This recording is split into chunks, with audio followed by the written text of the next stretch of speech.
Hi, my name is April Platt, and I'm going to discuss the Assure model with you today. And this model is basically a modified ADDIE, which stands for Analysis, Design, Development, Implementation, and Evaluation. The authors of Instructional Media and Technologies for Learning are Hynek, Melinda, Russell, and Smaldino.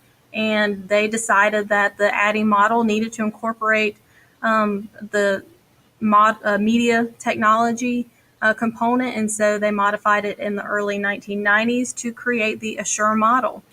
And the Assure model stands for analyzing your audience, your state standards, selecting your methods, media, and material, how you're going to utilize the material, and how you're going to require your students to participate, and then how you're going to evaluate your students.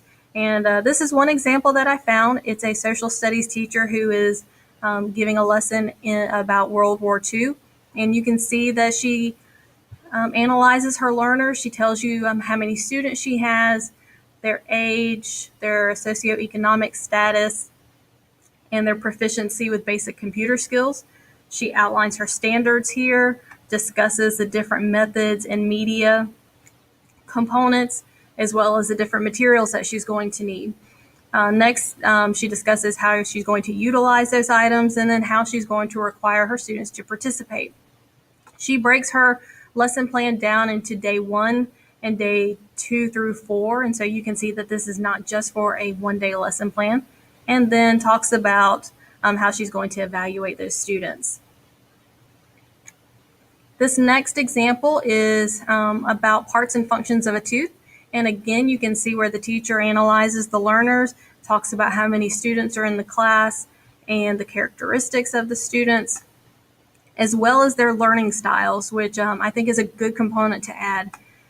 She also adds her objectives, again, the methods and materials, how she's going to utilize each of those things, how she's going to get the students to participate, and then evaluating the lesson. And so this is the organizational model that I came up with. And again, A is for audience. You're going to look at their age. You're going to look at socioeconomic status, their learning style, if they have any 504 IEP plans, if they are gifted and talented students, and anything else that might affect the way that they learn. The second letter is S for state standards, and you can go to gadoe.org to look up your state standards for any class that is taught in Georgia. And then again, the second S is going to be what materials you're going to use, whether it's textbooks, printouts, handouts, a guest speaker coming in, if you're going to use certain computer programs, if you need art supplies, anything that really you're going to need to do the lesson. And then the U is going to be how you're going to utilize each of those different components. And the R is require the learner to participate. It's always good to get the students involved in the lesson instead of just talking to them and getting them to listen to what you're saying and try to learn that way. It's good to get them active. And then the final one is E, where you're going to evaluate your students either through a test or some other type of assessment to kind of see where they are and what they have learned. The sample lesson that I came up with is for my 9th and 10th grade Intro to Healthcare class, and these are all STEM students. They're all very smart students, and they learn quickly, and they're always willing to participate.